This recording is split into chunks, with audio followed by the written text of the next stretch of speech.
everyone, it's Liliana Rowena, and today I am in just kind of plain, comfy clothes because I'm going to take you through step-by-step how to build a Lolita Coord for beginners. And I have a few cord options laid out. I'm going to talk about the basic elements of a cord and kind of create one. I will be filming more things in this cord as the day goes on and kind of explaining each piece and my own personal process. So without further ado, here we go. So I like to start with picking the focus piece of the cord and the substyle I'm going for. It is the lovely month of October and I am going to be filming some more Vlogtober content here in a minute.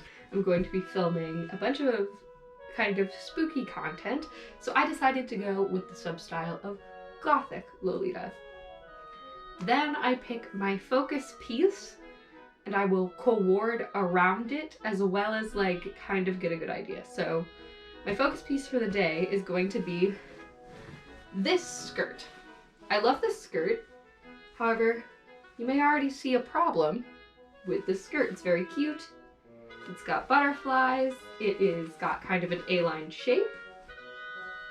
But you may notice it is too short to be Lolita. There is a way around this. You, if you have a skirt of that length that could still work for Lolita fashion, are going to want to grab an underskirt. This is a black underskirt I have.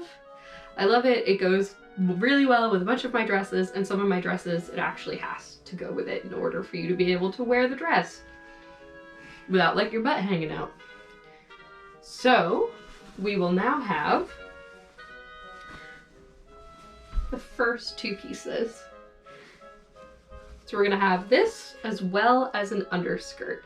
I'm kind of going with a more casual Lolita Coord because I am planning on going out and doing things today and just to kind of demonstrate.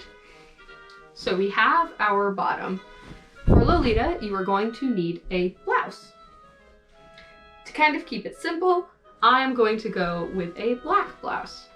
And you want to make sure, especially if you're beginning, that your blouse will cover your shoulders. I have a bodyline blouse here. This one fits me very comfortably, and it's one of my go-to blouses.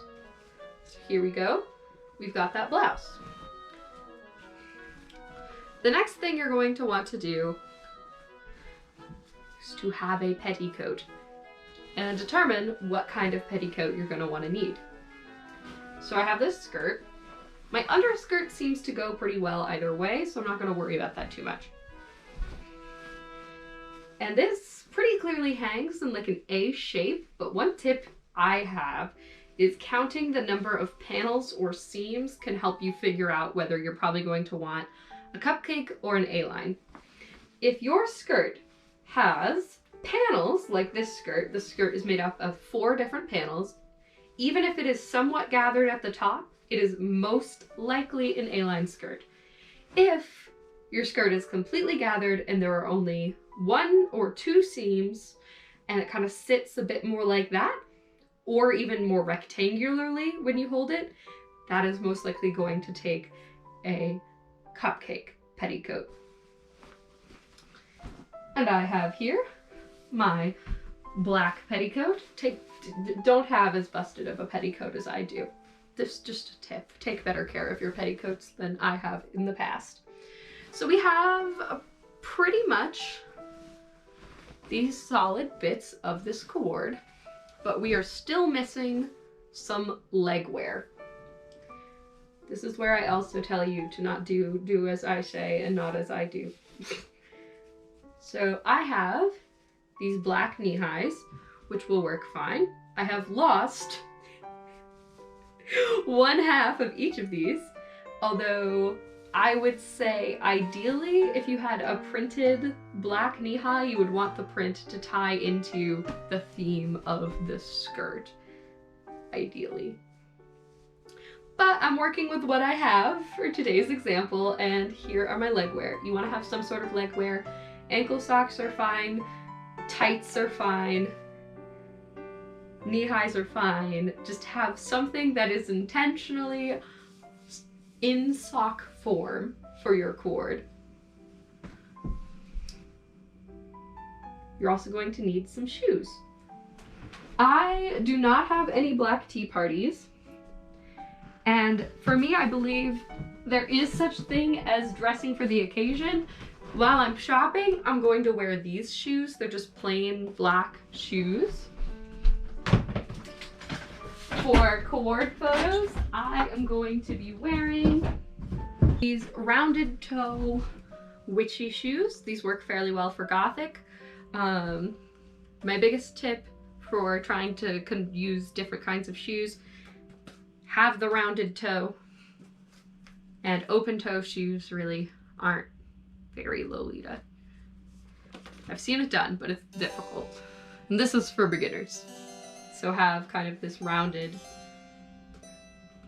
shoe front. You can do tea parties, shoes like these, Mary Jane's, boots. There are many options that you have. Now, on to accessorizing. Because you do not want to just wear this completely plain Lolita, you can. But I feel like at least having some minimal accessories really helps tie the whole outfit together. For example, this outfit right now is very, very black heavy. So I'm going to try to pull some of the color from here and kind of go through how I like to color match things as well. So I have 2 flower crowns for headwear. You want to wear something on your head, it could be a bow, a flower crown. Nowadays, it seems pretty widely accepted, a wide variety of options. You have more than just head bows to work with. So I have this very bright red flower crown, or this more muted flower crown. Neither one truly matches the red in the print, but I'm gonna go with the more muted flower crown because this does seem to be a more muted tone, even though it doesn't match exactly. This is called working with what you have. I like to wear something on my wrists.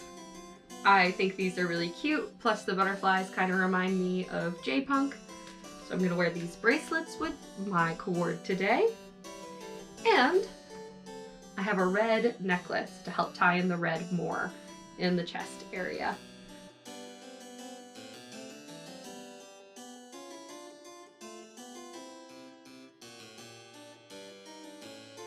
And now I am completely dressed up, and I'm going to run from head to toe all of the different pieces of a Lolita Coord.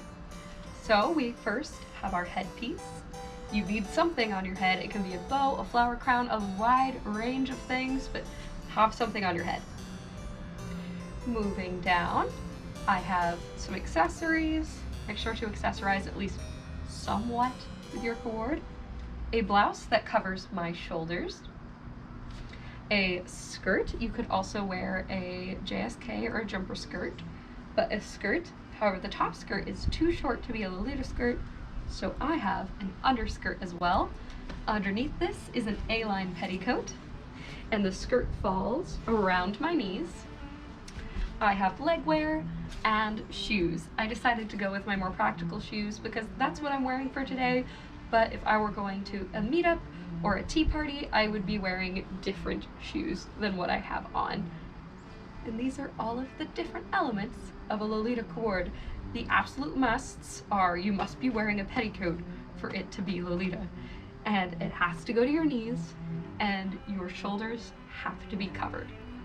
Oh, and before I forget, you also should do something intentional with your hair, and you don't have to wear makeup, but in many cases it will help pull it together. You can wear your hair down with Lolita, but make sure that it looks like it is meant to be that way. I hope you guys all enjoyed this how to Coord video. I hope you have a lovely day. Please remember to like, comment, and subscribe. Liliana Rowena out.